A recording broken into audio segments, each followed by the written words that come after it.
So, Vanakkam, we will continue our lecture on engineering seismology. So, we are recapping basically what we have taught in the so far in the several classes, so that the people who even see these videos for the next couple of hours can able to understand the whole subject. Okay. So, only here I am highlighting only the very important part. So, if you have to go to the detail, you can go to the each lectures. So, here in the half an hour we try to cover 3-4 lectures together and give the highlight of the what we have discussed so far and how it is important for the your next classes. Okay, that is what we are doing.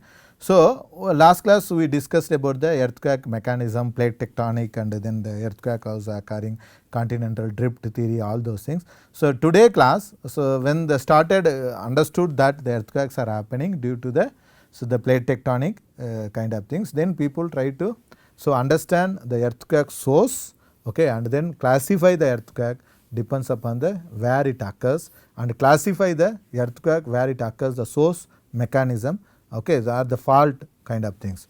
So, as I told you that the earthquakes breaks and releases the energy. So, generally these breaks are frequently happening where there is a weak zone. That weak zone is called as a fracture, okay, fracture or crack. So, in the geological form, as I said that the each plate is a rock. So, there is a fracture in the rock, okay, cracks in the rock, that particular place is called as a fault or it is a fracture. You can see the fracture or crack. So, where two sides move past each other and the relative movement of the parallel to the fracture. So, this is how you can visualize the source. So, basically the fracture is the joints, okay, or the weak zone. You can see here this is the fracture, okay. So, this is the fault.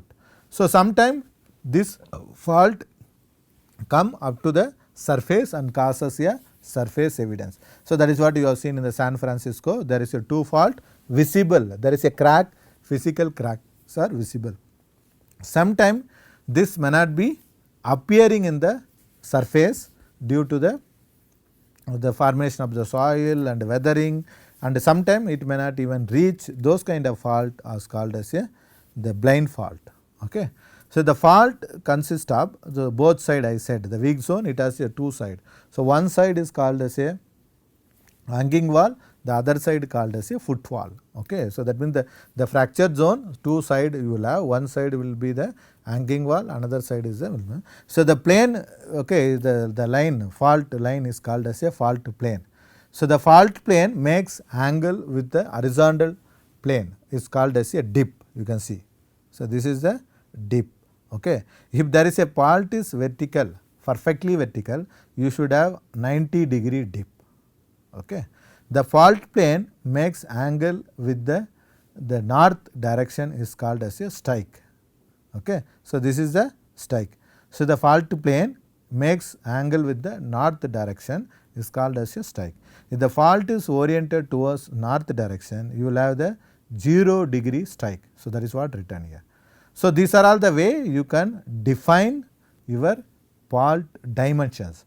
So, we have been discussing the dip and then the strike. So, when we are simulation of earthquake, we told, no, I told, so you need a dip angle, strike angle for a give as a input. So, that dip and strikes are defined in the very long back on the class called seismic sources.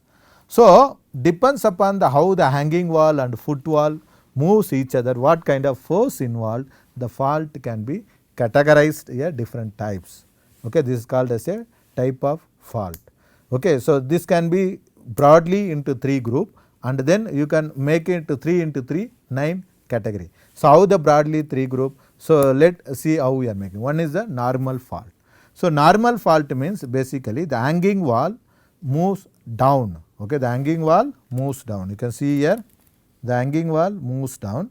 The force involved is actually tensile force. So, this kind of fault is called as a normal fault. So, now you can see that the divergent boundary belongs to the normal fault. Okay. The second is reverse fault. So, where the hanging wall moves up, okay, the compressive force is involved. So, this is a convergent kind of fault. plane. Convergent boundaries are comes on the river. Another one is a strike slip fault. Okay, so where the fault moves each other doesn't cause any vertical displacement. So these two are causing a vertical displacement. So this is only causes a shear. So this is a strike slip fault which is occurring in the predominantly on the transformed boundary. So now you can see that there is a downward movement, okay, and then there is also a shear movement. Then this become a normal strike slip fault. Here the upward movement and as well as the shear, this is a reverse strike slip fault. Okay. So like this you will have the combination. If it has your rotation, not only movement, it moves vertically, horizontally and causes a unequal rotation, because it is a earth phenomena. You cannot define very perfectly like this should happen, like it should happen like this, not. Okay. Earth it can happen its own way in the nature. So that is why sometimes you have vertical displacement, horizontal displacement and also rotation, the thrust fault. So that kind of fault is called as a normal strike slip thrust fault. Okay. So reverse strike slip thrust fault. So reverse thrust fault or normal thrust fault or strike slip thrust fault. So something like that which involves a displacement, rotation, horizontal and vertical displacements. So this is how the three major category of the fault can be defined, and 3 into 3 9 category you can produce out of this. Depends upon the location, this can expected to occur at a particular place. So this is about the different type of fault. So we also discussed about the blind fault. The blind fault means the fault it never approaches to the ground, okay, but still it causes a earthquake, it has a fault plane and it is also contribute to the seismic activity. For example, this is the earthquake, you can see the fault plane. So even it ruptures, it goes because there is another fault. So this rupture will hit and stop here only, it does not proceed further or does not go to the ground. So this kind of fault is called as a hidden fault or blind fault. So these things are only comes to notice soon after the big earthquake in that area. After recording the data, one can find out what kind of source mechanism, what depth, okay, what dimension fracture, then they can map this kind of fault. Okay. So now you may be understand that why I do recapping. So if you see that many things what we studied later stage of the class, these are all the class we discussed previously, but after understanding the simulation and then the earthquake measurement, all those things, now we visualize these definitions and discussion of these things very well. So that is what I am doing the recapping actually, because it is the knowledge of the subject. So you will understand more and more if you read and then repeat the same thing again. So that is why the blind fault and all can be understand if you have the earthquake record. So the fault can be categorized, okay. So the whatever we discussed earlier, hidden fault, blind fault, surface fault kind of things, which is based on the orientation and location. Another is the active and inactive fault. This is the two major category which is very responsible or very important, okay. So for the hazard analysis and prediction of the earthquake hazard, future earthquake hazard.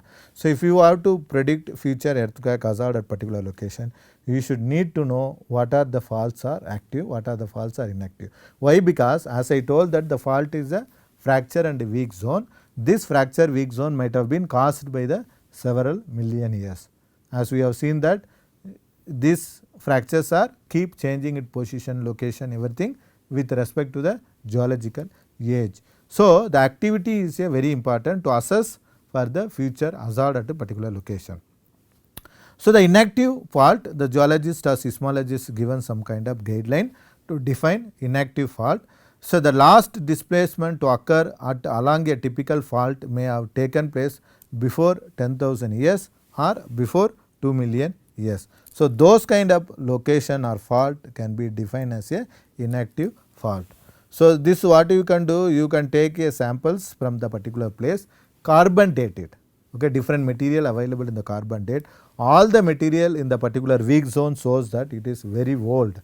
That means there is no activity has been happened in the recent.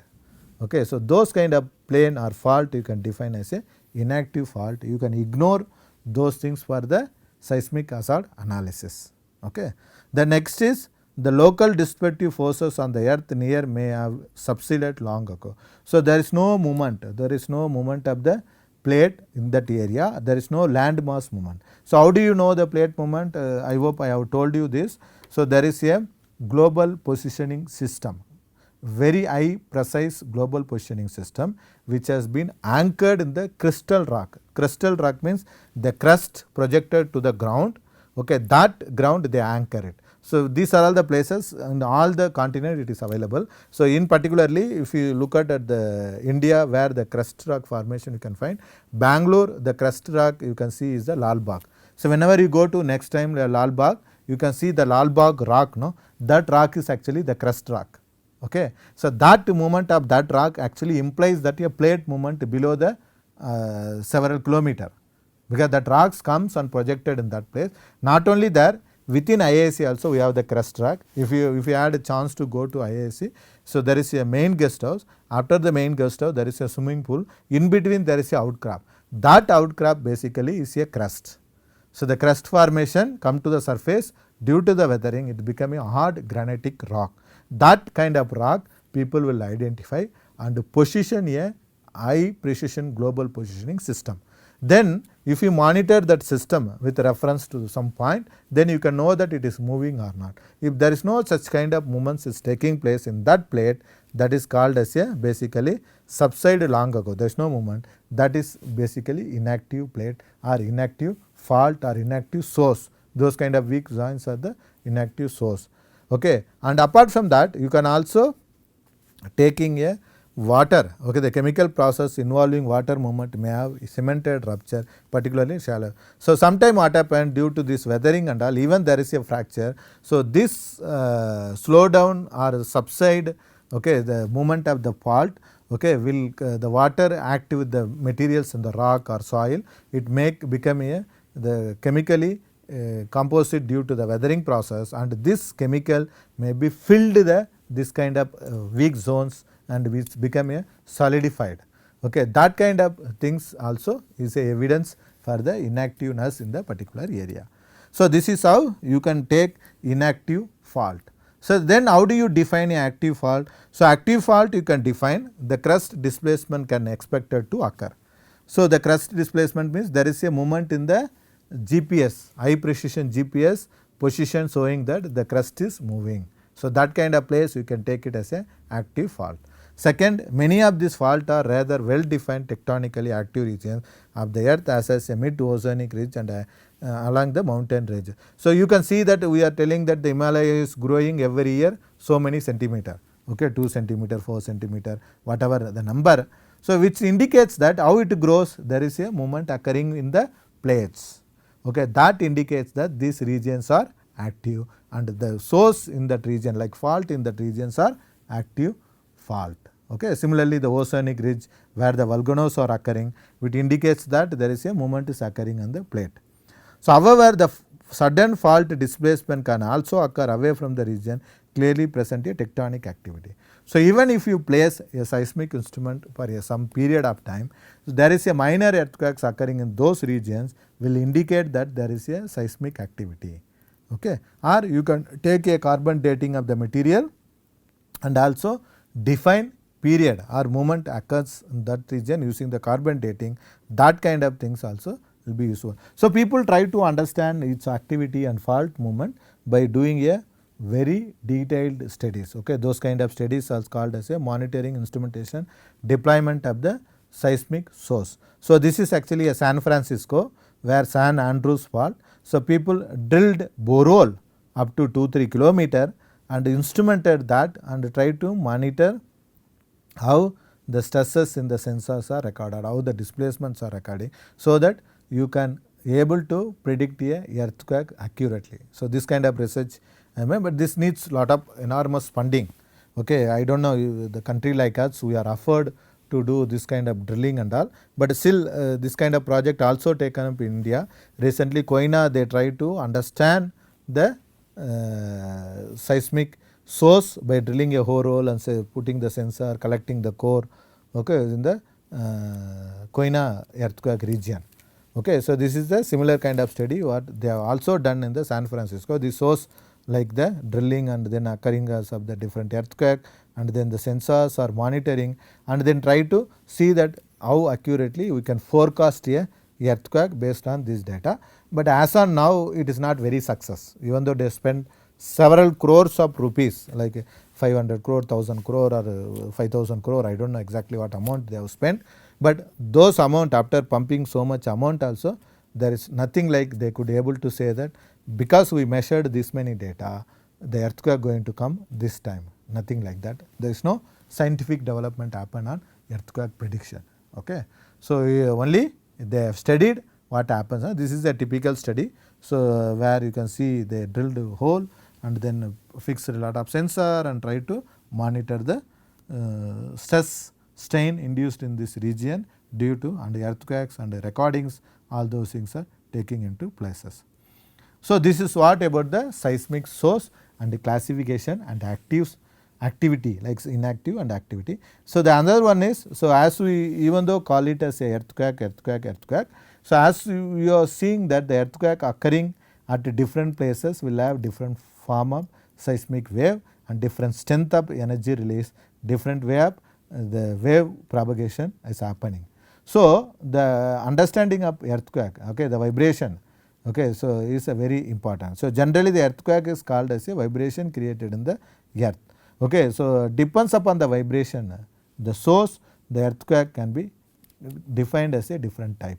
Depends upon the where it occurs, it can be defined in different. Depends upon the what depth it occurs, it can be classified. So the types of earthquake, causes of earthquake, okay, so you can see. So the energy may be originate to cause a vibration from different sources. So based on the source, we can say that the dislocation of the crust, which is a tectonic, volcanic eruption due to the volcanic activity, man-made explosion, so where you can do some bombing and blasting, and then collapse of underground cavity, mines and crust. So these are all the way the energy originates from the different part of the earth. Okay, the source of energy will give you the type of earthquake. So the tectonic earthquake, basically these are all the earthquake which occurs due to the earth crust breakup. Okay, movement of the earth crust and breakup, and geological force is created by the movement and tectonic. These are called as a tectonic earthquake. More than 95% of the vibration happening in the earth is due to the tectonic activity. So the volcanic occurs conjunction with the volcanic activity at a particular place. So this vibrations also recorded. This is a volcanic earthquake. Collapsible earthquake occurs due to the excavation of mines and then caverns, where these mines and caverns, okay, so try to equalize the force. So okay, so it causes some kind of vibration, that is a collapse earthquake. These collapse earthquakes are generally expected above the mining area. For example, people who are aware South India, there is a KGF. Okay, so after a movie of KGF, many people may be knowing what is the KGF. So the KGF is actually Kolar gold field. Okay, so in that region, what they found a gold metal in the earth. So then they did a mining to extract a gold. So when they did a mining, basically they cut gold and the non-gold material together and bring it to the surface, and then they do some kind of chemical processing, try to separate a gold. So gold has been taken, the mining dump has been dumped in the near to the gold mine area. So since they removed some material from the earth, there is a big vacuum, okay, or a cavity created due to this mining activity. Okay, this is actually closed mine. So there are two type of mine they do. One is the open mine, one is the closed mine. Open mine means they excavate from the surface continuously up to the level they have to excavate. So those who seen the coal, okay, so Neyveli power plant. So Neyveli power plant and other some of the coal mines are the open mine.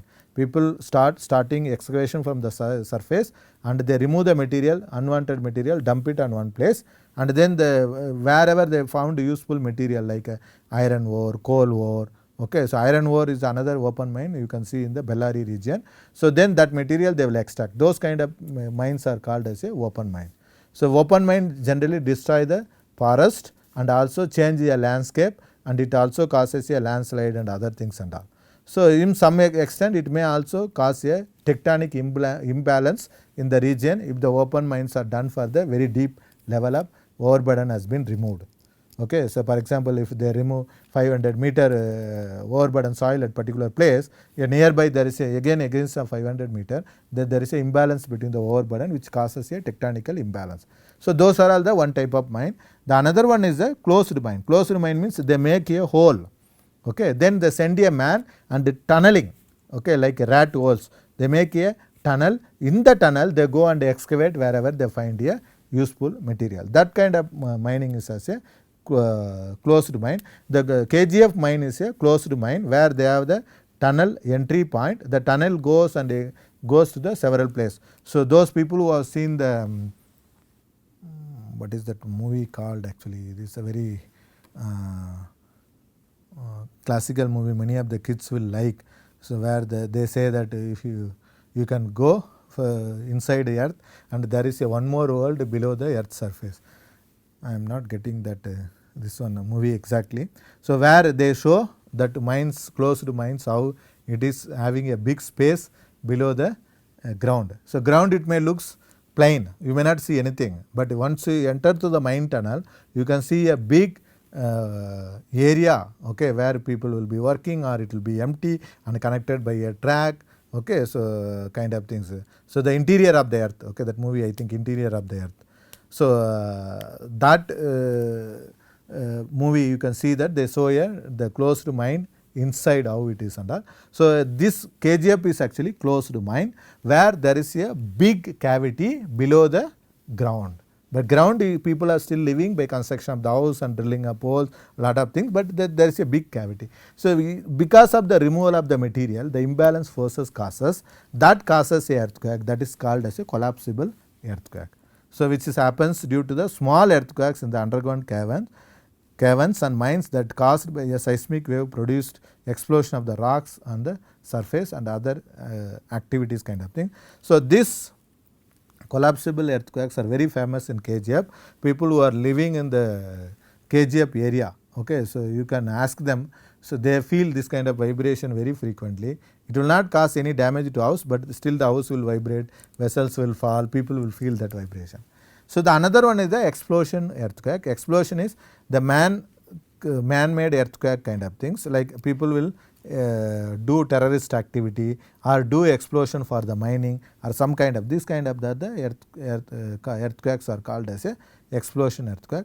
Another is the impact earthquake. Impact earthquake is basically this is some kind of driving some thing, like people who are studied civil engineering, they know that there is a file driving, okay, cast in situ file.